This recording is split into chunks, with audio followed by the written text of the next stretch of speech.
தமிழ்நாட்டுடைய உரிமைகள். உதய் மின் திட்டம், உதய் மின் திட்டத்துல அம்மையார் ஜெயலலிதா இருக்கும் போது கையெழுத்து போட மாட்டேன்னாங்க. மோடி வந்தார், எடப்பாடியை கூப்பிட்டார், கையெழுத்து போடியானார், போட்டார். கரண்ட் விலைலாம் ஏறி போச்சு. நீட்டை கொண்டு வரணும், கையெழுத்து போட்டார்.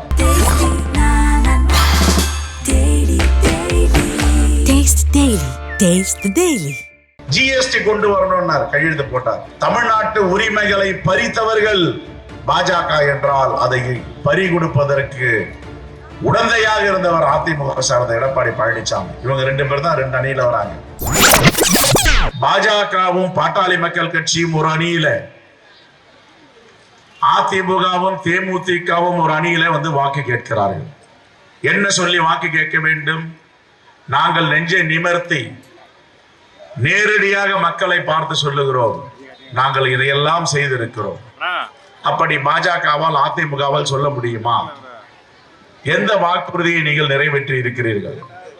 மோடி அரசில் உலக நாடுகளுக்கு நிகராக, அமெரிக்காவுக்கு நிகராக இந்த பொருளாதாரத்தை கொண்டு சொல்லுவேன். இப்ப நம்ம பேர்லாம் 1,50,000 ரூபாய் ஒரு தலைக்கு கடனை சுமைத்து இருக்கிறார். நம்ம மேல கடன் இருக்கு 1,50,000 ரூபாய். ஆனால் கொடுத்த வாக்குறுதியை நிறைவேற்றவில்லை. நிறைவேற்றவில்லை என்றாலும் பரவாயில்லை, ஏமாற்றுக்காரர்கள் ஏமாற்றி விட்டார்கள்.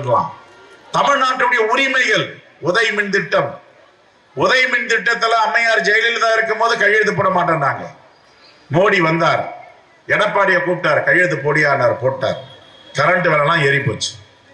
நீட்டை கொண்டு வரணும், கையெழுத்து போட்டார். ஜிஎஸ்டி கொண்டு வரணும், கையெழுத்து போட்டார்.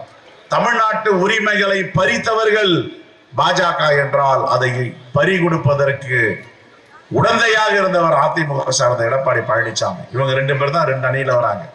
சொன்னதை எதுவுமே செய்யல. ஆனா நாங்கள் ஏன் மோடியால் யோசிக்க முடியவில்லை? இவர் 10 ஆண்டுகளாக அமைச்சராக இருந்தாரு. இது பெண்களுக்கான திட்டம். தொழிலாளர்கள், இந்த தேசத்தில் 140 கோடி மக்களுக்கு மேல் மக்கள் தொகை இருக்கிறது. 50 கோடிக்கு மேல் அமைப்பு சாரா தொழிலாளர்கள் இருக்கிறார்கள். அன்ஆர்கனைஸ்டு செக்டார் என்று சொல்லுவார்கள். மோடி ஆட்சியில கடந்த 10 ஆண்டுகளாக சராசரியாக சம்பளம் 176 ரூபாய் தொழிலாளர்கள். பணி பாதுகாப்பு கிடையாது, மருத்துவ பாதுகாப்பு கிடையாது, வேலை பாதுகாப்பு கிடையாது.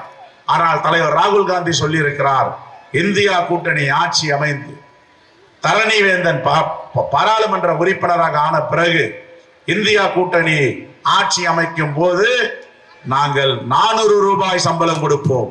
176 ரூபாய் மோடி ஆட்சியில. நாங்கள் ஆட்சிக்கு வந்தால் 400 ரூபாய். 400 ரூபாய் மட்டும் கிடையாது, பணி பாதுகாப்பு, மருத்துவ பாதுகாப்பு, வேலை பாதுகாப்பு சட்ட திருத்தம் கொண்டு வருவோம் என்று சொல்லி இருக்கிறார். இது ஆட்சியா கட்சியா? மோடியும் எடப்பாடியும் சொல்லுகிறார்களே, அது பொய் வாக்குறுதி, உண்மைக்கு புறம்பான வாக்குறுதி. தொழிலாளர்களுக்கு செக்டார், வேளாண்மை பெருங்குடி மக்கள் எல்லாம் கடனை தள்ளுபடி செய்யுங்கள், வங்கிகள் டிராக்டரையும் குடும்பத்தில் உள்ள சாமான்களையும் ஜப்தி செய்கிறது என்றால் முடியாது என்று சொல்லிவிட்டார்.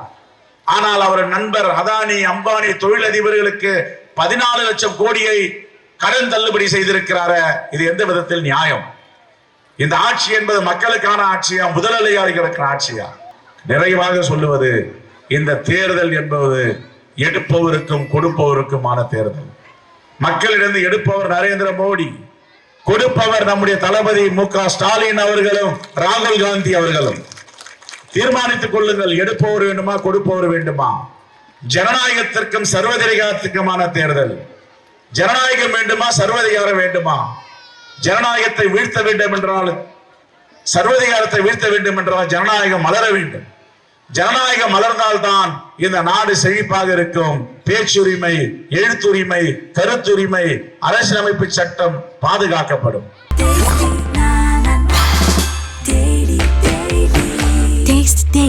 Taste the Daily.